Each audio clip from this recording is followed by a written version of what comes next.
반갑습니다. 아파트 가격 정파가씨 시작하겠습니다. 오늘도 깜짝 놀랐죠. 자영업자들의 현금 파탄, 돈이 없다, 난리가 났는데요.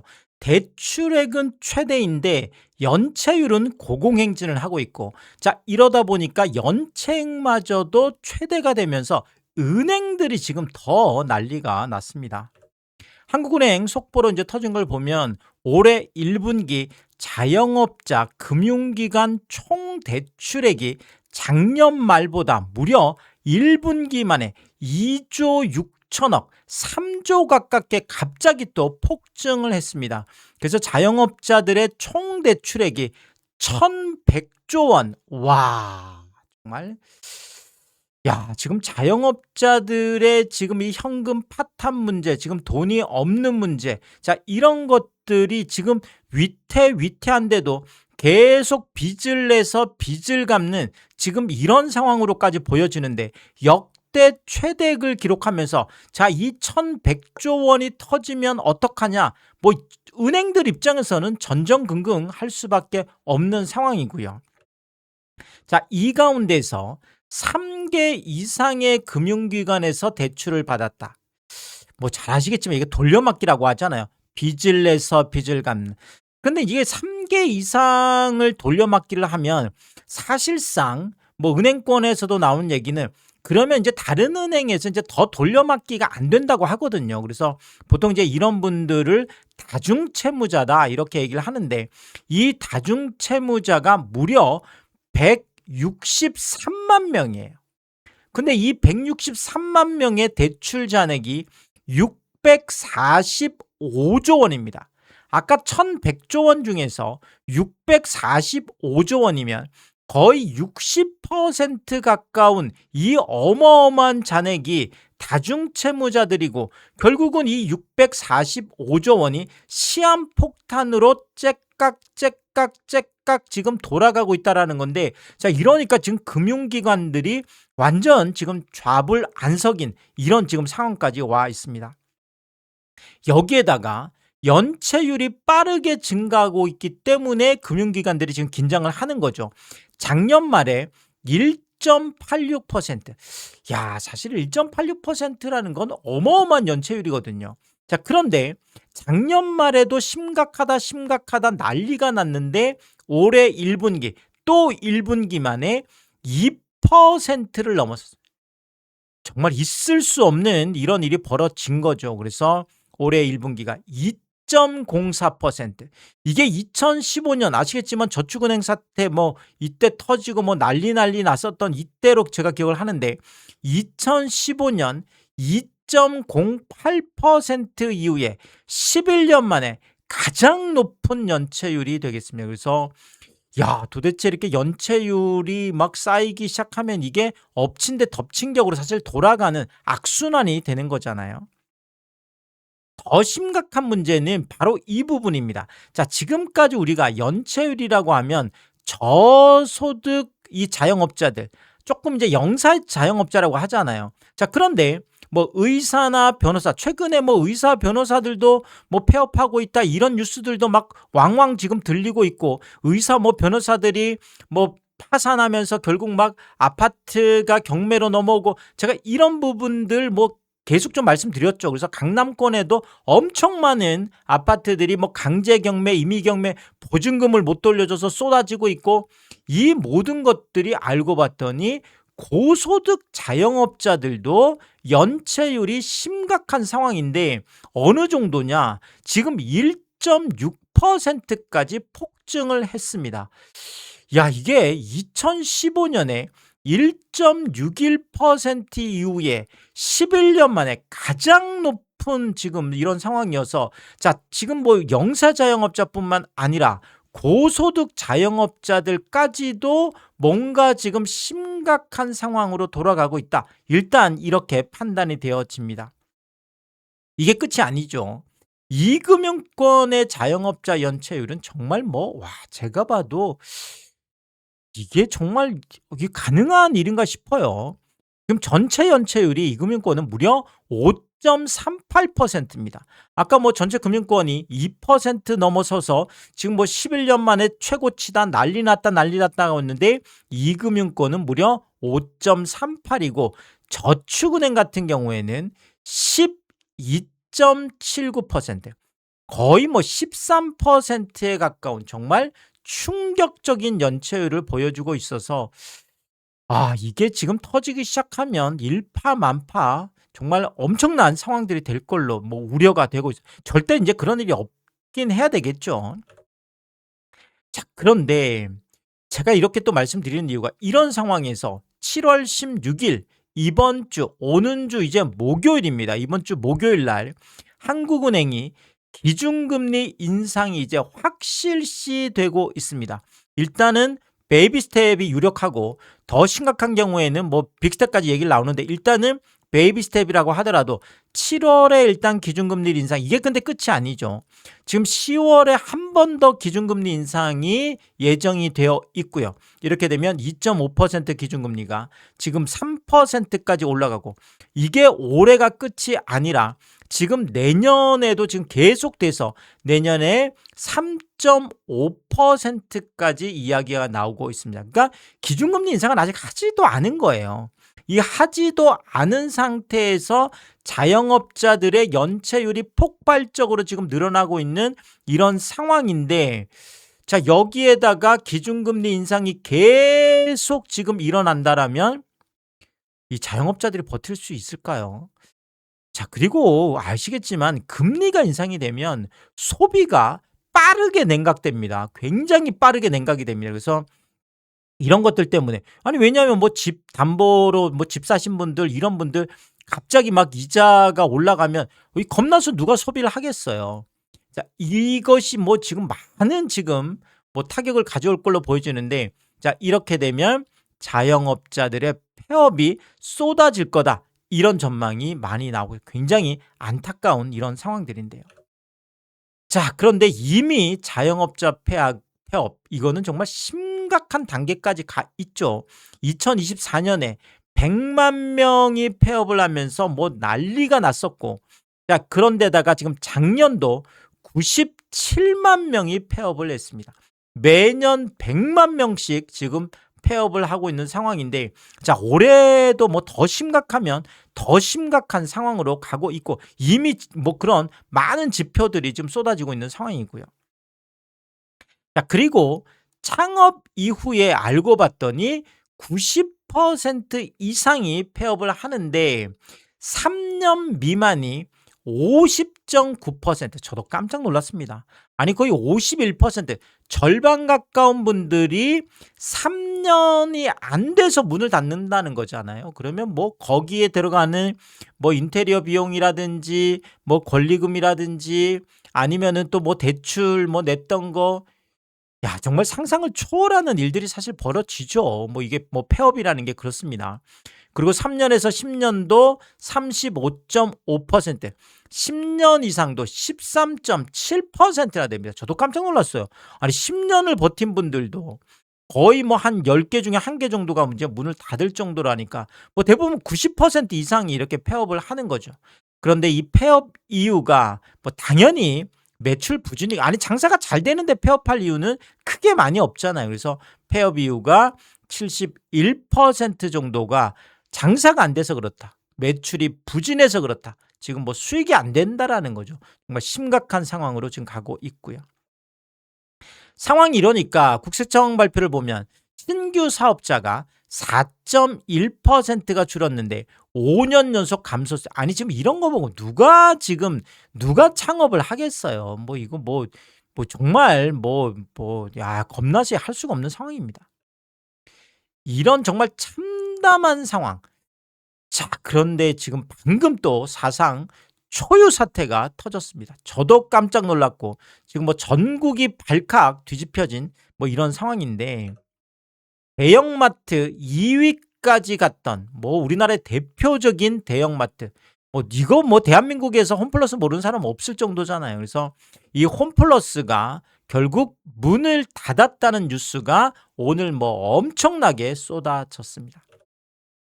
13일 오늘부터 67개 전 지점이 문을 닫았습니다. 이미 지난 5월에 전체 104개 중에서 37개 점이 휴점에 들어가 있는 상황에서 자, 이제 오늘 이렇게 되면 104개가 전국에 있는 104개 홈플러스 지점이 문을 닫는다라는 거 상상도 할 수 없었던 일이잖아요. 이런 일이 벌어진다라는 거죠. 자, 결국은 사실상 이제 파산 수순에 들어갔다. 이런 오늘 뭐 해석들이 굉장히 많았습니다.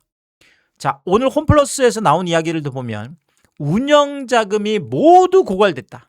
상품 대금 지급은 물론 지금 상품이 없어요. 진열장에 뭐 PB 상품 뭐 좀 있던 거 말고는 상품 자체가 지금 없는 상황이기 때문에 상품 대금 지급을 할 수 없으니까 그렇겠죠. 그리고 누가 겁나서 하겠어요. 지금 뭐 당연한 뭐 악순환이라고 볼 수 있는데 여기에다가 매장 유지 비용도 감당을 못한다. 사실 매장 유지하는 게 뭐 아시겠지만 뭐 거기에 많은 비용이 들어가잖아요. 뭐 당장 뭐 전기세도 들어갈 거고 수도세도 들어갈 거고 그냥 불 켜놓고 있는 게 아니잖아요. 그래서 이런 유지 비용 이런 거조차도 감당을 할 수 없는 상황. 자, 더 이상 정상 영업이 불가능하다. 자, 이렇게 뭐 오늘 이야기가 나와 있습니다. 7월 3일이었죠. 서울회생법원에서 기업 회생 절차를 폐지했습니다. 자, 결국 홈플러스가 1년 4개월 만에 법정 관리가 중단이 됐고 파산 수순에 지금 돌입해 있는 이런 상황인데 자, 대주주 MBK 파트너스하고 주채권사와 메리츠금융 자, 양쪽에서 자, 2천억 자금 조달 이게 어떤 조건이었는데 결국은 이게 서로 뭐 핑퐁을 하고 있는 거죠. 사실 이게 뭐 제가 봐도 뭐 이제 그 2천억으로 끝날 게 아니잖아요. 그러니까 당장 지금 돌아갈 수 있는 운영 자금이 2천억인 거고 사실 2천억을 들이붓고 나서 그 이후에 또 감당해야 될 게 정말 감당이 불감당이죠. 그래서 뭐 지금 계속 매출은 줄고 있고 또 사실 이렇게 이미지가 한번 추락하고 나면 이거 다시 회복하는 게 어려운데 그러려면 또 엄청난 마케팅 비용이 들어가야 되는데 그렇게 할 수 있는 여건이 안 되잖아요. 계속 악순환의 악순환인 것을 대주주도 알고 주채권사도 알고 있기 때문에 지금 정도에서 발을 빼야 되겠다라는데 그냥 본인들이 어떤 뭐 이렇게 그 정치권도 그렇고 사회적으로 많은 비난을 받다 보니까 서로에게 좀 책임을 떠넘기려고 하는 결국은 이런 핑퐁 하다가 결국 불발이 됐고 뭐 이게 해결될 것 같았으면 뭐 진작에 됐겠죠. 그러니까 이게 다시 진행되기는 뭐 아주 뭐 특별한 이유가 있지 않고서는 조금 어려운 상황으로 일단 그렇게 판단되어집니다. 그래서 7월 17일까지 두 주죠. 7월 3일부터 7월 17일까지 14일 내에 즉시 항고를 할 수 있습니다. 자, 그런데 그 전제 조건이 2천억이라는 당장 운영 자금이 조달돼야 된다라는 거죠. 사실 뭐 법정 관리를 법원이 끝낼 때도 이 부분을 들여다봤거든요. 뭐 보니까 이거 될 것 같지 않다. 뭐 연장해봐야 뭐 사실 9월까지 연장을 해줄 수도 있었는데 이 9월까지 연장해봐야 이거 뭐 해결이 안 될 것 같아. 이래서 법정 관리가 지금 끝난 거기 때문에 실질적으로 법원에서도 야 이거 지금 상황이 될 수 있는 상황이 아니야. 이렇게 결국 현재로선 불가능한 이런 상황으로 판단이 되고 있습니다. 자, 그 이후에 뭐 회생 절차를 다시 신청할 수도 있어요. 근데 법원이 수용 안 하죠. 뭐 이거 뭐 괜히 뭐 이건 완전 낭비이기 때문에 뭐 당연히 수용 안 할 걸로 이렇게 보여지고요. 자, 결국 오늘부터 모든 점포가 문을 닫았습니다. 홈플러스가 문을 닫았고요. 자, 결국 이것에 대해서 사실상 홈플러스가 파산 수순에 돌입했다. 자, 이렇게 보는 게 일반적인 지금 뭐 어떤 보도나 뭐 이런 지금 상황들로 일단 읽혀지고 있습니다. 굉장히 좀 안타까우면서도 충격적인 일이 벌어진 거죠. 자, 결국 홈플러스가 파산을 하게 된다라면 그 후폭풍이라는 게 엄청나겠죠. 일단 직원들이 약 한 13,000명이 당장 실직을 할 수 있고요. 여기에다가 입점업체하고 납품업체 뭐 이렇게 얘기를 하면 뭐 10만 명까지 타격을 받을 수 있다. 이런 얘기가 있고 사실 뭐 그 가장 한 명의 뭐 가족 까지 하면 뭐 30만 명이 뭐 타격을 받는다 뭐 이런 지금 얘기까지 나오는데 어쨌든 간에 많은 지금 타격이 있을 걸로 이렇게 보여집니다. 자, 그리고 또 하나가 대기업들이 이렇게 파산하고 이렇게 되면 급격하게 또 소비가 위축됩니다. 도대체 지금 무슨 일이지? 뭐 좀 경제에 안 좋은 시그널이 있나? 이렇게 사람들이 바짝 긴장을 할 수밖에 없는 거거든요. 더더군다나 지금 뭐 금리 인상까지 일어나면 소비 위축은 더 일어날 걸로 보여집니다. 자, 이렇게 되면 자영업자들 상황은 훨씬 더 나빠질 수밖에 없고 중소기업들은 더 어려워지겠죠. 사실 소비가 위축되면 중소기업들은 사실 국내 뭐 소비 뭐 관련된 기업들이 많으니까요. 훨씬 더 어려워질 수밖에 없겠습니다. 자, 안 그래도 3년 동안 계속해서 벌어서 이자도 못 내는 기업을 한계 기업이다. 뭐 조금 나쁜 말로 좀비 기업이다 이런 얘기까지 합니다. 그래서 뭐 한계 기업 뭐 사실 회사 입장에서 보면 참 충격적인 일이죠. 아니 3년 동안 계속 정말 계속 뭐 영업 활동을 하고는데 이렇게 이자도 못 낼 정도라면 뭐 정말 심각한 상황이죠. 자, 그런데 우리나라의 이 한계 기업 비중이 주요국 대비해서 굉장히 빠르게 증가하고 있다. 지금 이런 내용들도 나와 있는데요. 한국경제연합회에서 발표를 한 게 보면 한계 기업의 비중이 2017년만 하더라도 11.8% 정도였습니다. 한 10개 중에서 1개 정도 됐었는데 지금은 27.6%예요. 지금 2배 이상이 넘어선 거죠. 15.8%가 상승을 했는데 자, 결국은 2배 이상 증가를 하면서 이제는 10개 중에서 3개 정도가 벌어서 이자도 못 내는 이런 충격적인 상황에 와 있다. 뭐 이건 지금 상장 기업들만 가지고 봤을 때 지금 이렇게 얘기를 하고 있는 것 같고 사실 뭐 비상장 기업들 뭐 이런 곳까지 얘기를 한다라면 뭐 제가 알기로는 거의 40%까지도 가는 걸로 이렇게 알고 있는데 어쨌든 간에 굉장히 지금 그렇죠. 뭐 이런 수치들만 보자라면 자, 지금 뭐 최근에 반도체 사이클 뭐 이런 것들 때문에 뭐 우리나라 뭐 산업의 이제 수출도 잘 되고 있어 호황이다 하지만 또 그 이면에 보면 굉장히 어려운 것들은 더 어려워지는 자, 이런 것들도 분명히 지금 존재하고 있다라는 걸 이렇게 보여주고 있는 거죠. 자, 같은 기간에 주요국 한계 기업 어떤 그 뭐 증가 상황을 보면 일본 같은 경우에는 지금 1.9% 정도 상승해서 전체 3.6%. 와. 아니 우리가 지금 일본을 이겼다. 우리가 일본보다 이제 잘 산다. 일본 망했다. 뭐 이렇게 하는데 지금 한계 기업만 놓고 보자라면 우리나라는 거의 30%에 가까운데 일본은 벌어서 이자를 못 내는 기업이 겨우 3.6%밖에 안 되는 어떻게 보면 굉장히 좀 안정적인 걸로 일단 보여지긴 합니다. 자, 그리고 독일 같은 경우가 2.3% 상승해서 12.9% 정도 되고요. 영국이 이제 좀 높은데 2.8% 상승해서 22.4%예요. 근데 우리나라는 거의 지금 27%, 28%에 가까운 엄청난 지금 그렇죠.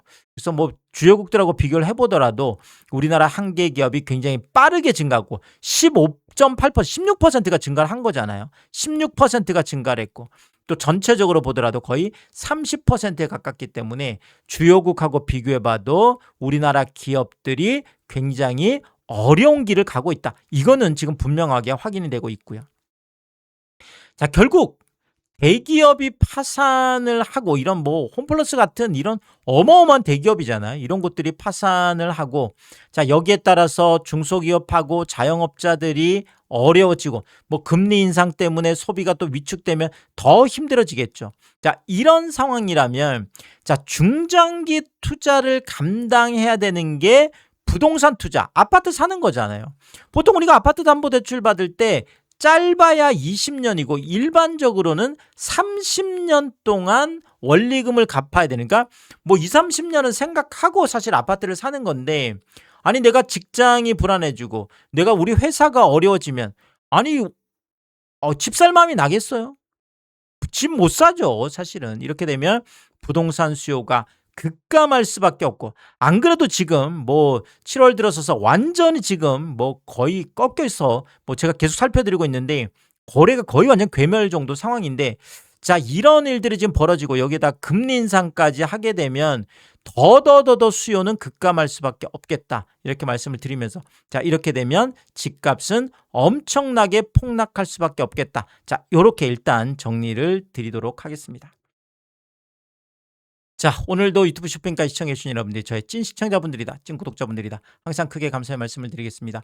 여러분들 쿠팡에서 구매를 하실 일이 있을 때 아래쪽 하단에 띄워드리고 있는 삼양라면 링크를 통해서 구매를 해주시면 제가 영상을 만드는데 큰 도움이 되고 있다 이렇게 말씀을 드리겠고, 정말 짧지 않은 영상입니다. 늘 끝까지 시청해 주시고 또 유튜브 쇼핑까지 오신 게 그런 거죠. 저는 삼양라면이 좋아서, 삼양라면이 맛있어서 삼양라면만 올려드리고 있습니다.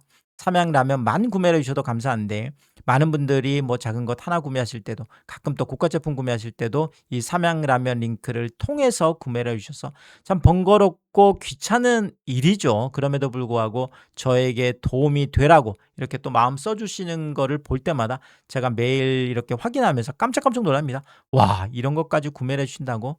참 뭐 항상 늘 몸둘 바는 모르게 다시 한번 감사의 말씀을 드리겠습니다. 하가시 멤버십 킹스피도 개설해 두고 있습니다. 구독 옆에 가입 버튼을 누르시면 월 9,990원으로 책정되어 있고요. 킹스피 분들에게는 왕관 모양으로 표시를 해드리고 있습니다. 오늘도 킹스피 여러분을 소개해드리겠습니다. 김화정님, 윤복자님, PPT를 사모님, 유용준님, 미셸님, 전현도님, 항상 감사의 말씀을 드리겠고, 많은 분들이 또 킹스피를 통해서 응원해 주시면 고맙겠습니다. 오늘의 이야기가 도움이 되었다면 구독과 좋아요 부탁드리겠습니다. 고맙습니다.